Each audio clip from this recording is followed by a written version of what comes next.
Dito po muna tayo sa bank records or bank account ni VP Inday Sara.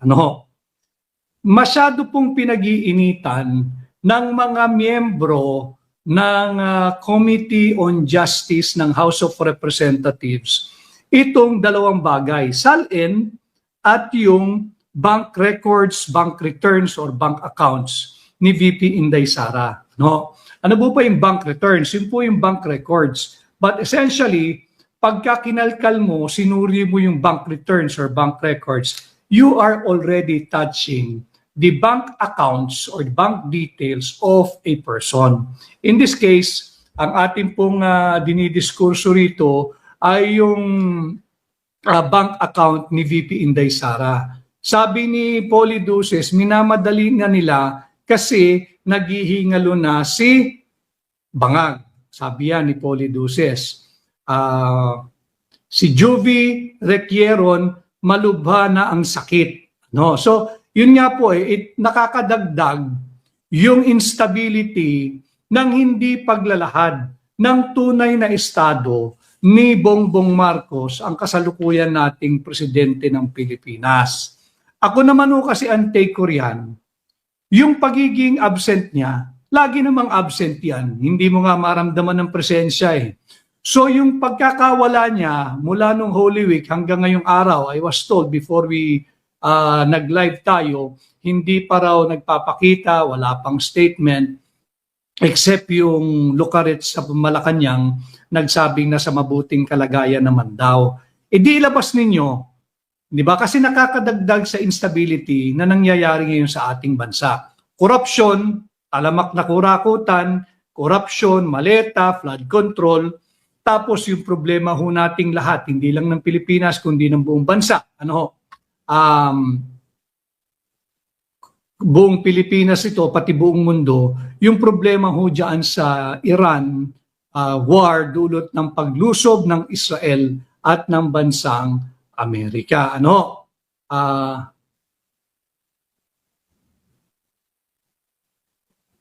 Ang dami hong trolls, welcome po kayo rito. Pati ho yung mga lolo at super lolo trolls, pwede po kayong pumasok dito. Agaya po nitong isang troll dito pero hindi natin papansinin. You have to earn your keep, dude. Hindi kita babanggitin at kung gusto mong kumita, not at my expense. So ang target nila ay mag-issue ng subpoena. Ano po ba yung subpoena duces tecum? Nadaanan ko lang ho rito. Ano po ba yung subpoena duces tecum at subpoena ad testificandum? Kasi yun yata yung in-issue ng Remedios Agapito from Cabanatuan City, Nueva Ecija. Mabuhay po kayo, Remedios Agapito.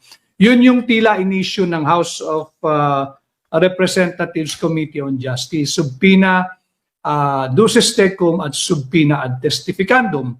Yung subpoena duces tecum, yun po yung to laymanize po para mapasimple natin, maunawaan po ninyo lahat. Huwag kayong magugulat sa mga technical or legal or Latin terms. Kami pong mga abogado, hindi rin po namin alam lahat ng mga Latin terms na yan. We also consult. We also do our research. So lalo na yung mga ordinaryong mamamayan. Kaya po meron kayong pahina, meron kayong channel kagaya ng Tinig Maisog. Ang subpoena duces tecum, ang ibig sabihin lamang po niyaan, sinusubpina, inaatasan ka yung na-issuehan, yung tanggapan, na dalhin, i-produce, ipakita yung mga naturang dokumento na hinihingi ng subpina. Yun po yung subpina duces tecum. Patungkol po yun sa bagay, patungkol po yun sa dokumento, yun po ang sinusubpinahan. Yun po yung dapat dalhin sa pagdinig. Pareho lang po yan sa korte, ganyan din po, duces tecum and subpoena ad testificandum.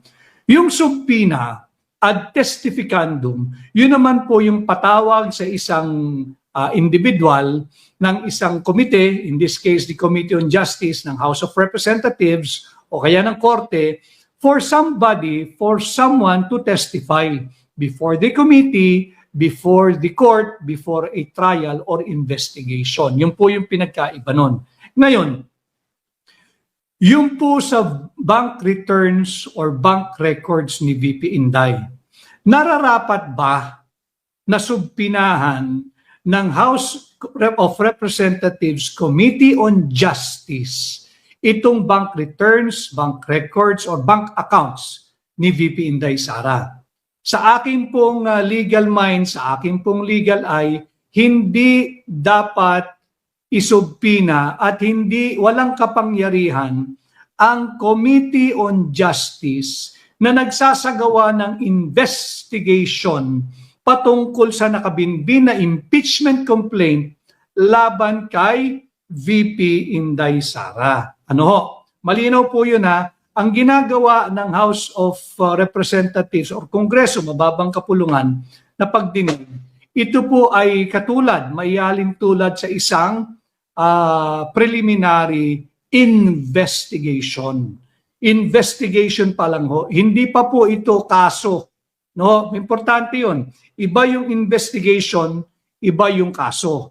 Iba yung investigation, iba yung case. No? Yung nagaganap po ngayon sa mababang kapulungan, maialin tulad po yung proseso o yung proceeding na ginagawa diyan sa pamumuno ni Luis Tro sa isang pagdinig sa piskalya.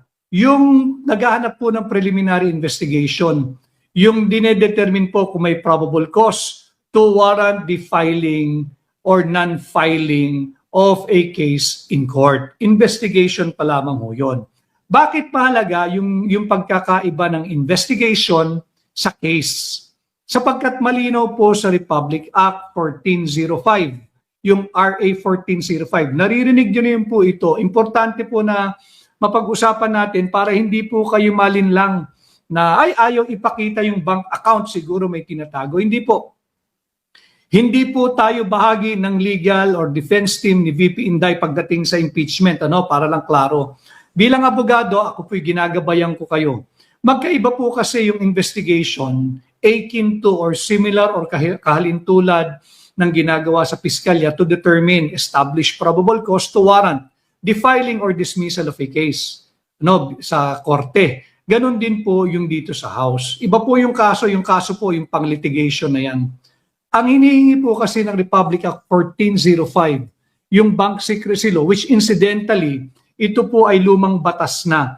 This was signed into law noong September 9, 1955. Haba na po, ilang taon na po ang lumipas. It's a September 9, 1955 law, itong RA 1405. But just the same, yung pagkakasulat po kasi nito, nung araw kasi kakatapos lang ng gera, 1955 Takot po yung mga tao, walang tiwala sa banking system natin. Di pa kilala, natatakot So ang ginagawa ng mga ninuno natin, mga Pilipino, nagtatago po ng cash. They're hoarding their cash, binobodega nila sa kanilang mga pamamahay. Nakatago yan, hindi pa po uso maleta nun.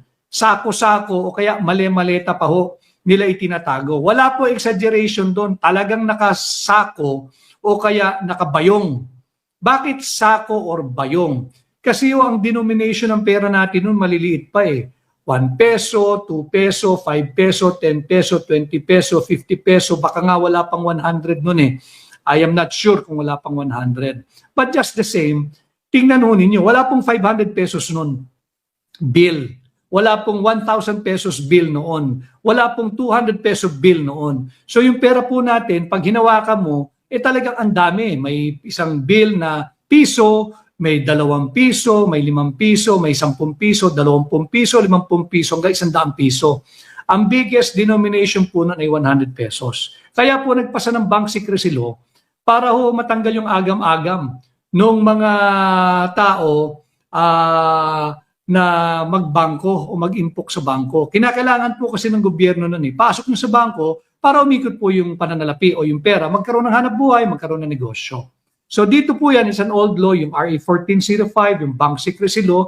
It's a 1955 September 9 law, luma na pero relevant pa rin sa ngayon.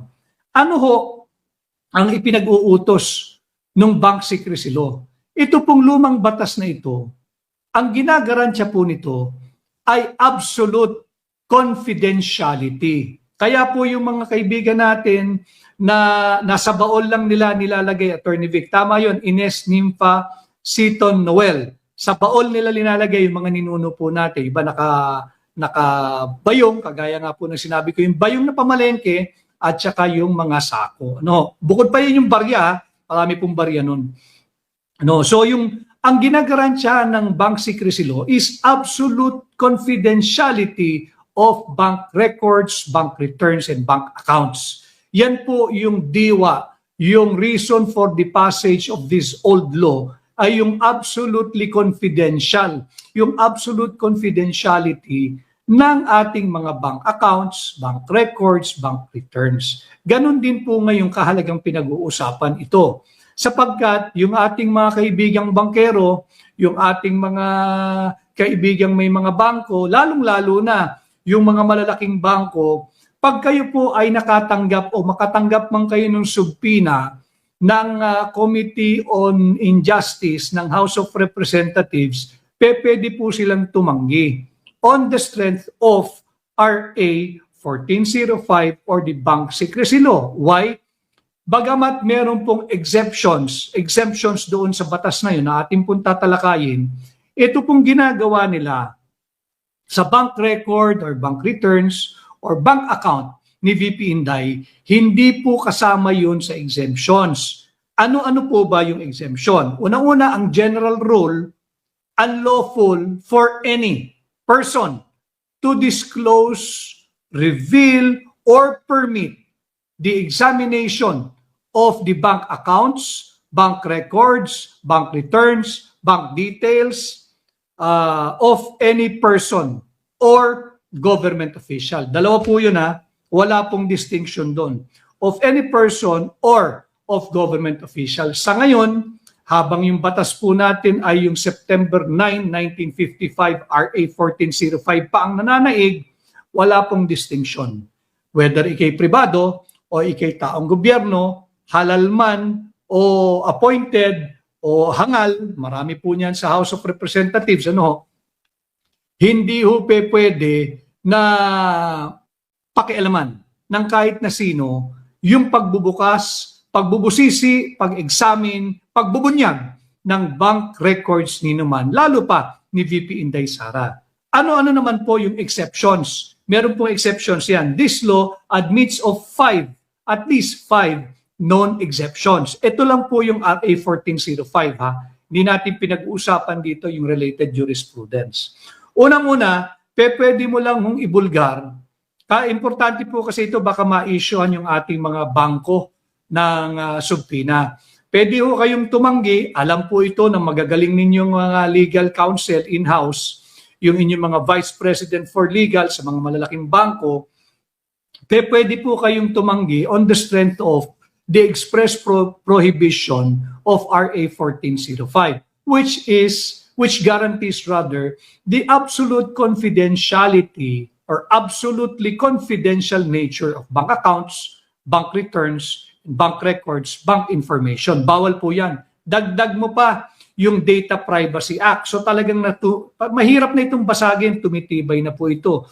And yung pinaka-umbrella po nila, of course, ay yung ating saligang batas, yung due process at yung equal protection of the law. So masasabi ko sa ating pagdidiskurso ngayon, ironclad itong absolutely confidential nature ng ating bank accounts, bank records, ang ating bank returns, at yung bank details. Ano naman po yung mga pagkakataon kung saan pwede pong mabuksan o ipa-examine yung inyo pong bank account or bank record? Unang-una, kapag po meron kayong consent, pumayag kayo, nag-waiver kayo, pumirma kayo. Diba? Meron bang waiver or consent dito sa ginagawang investigation similar to the conduct of an investigation in the fiscal's office to determine the existence of probable cause to warrant the filing or dismissal of a case in the impeachment investigation or proceedings laban kay VP Inday? Wala pong consent si VP Inday. Wala pong consent yung kanyang mga abogado. So unang-unang exception, hindi po pasado. Pangalawa, talunan ko po muna yung pangalawa. Yung pangatlo, upon order of a competent court.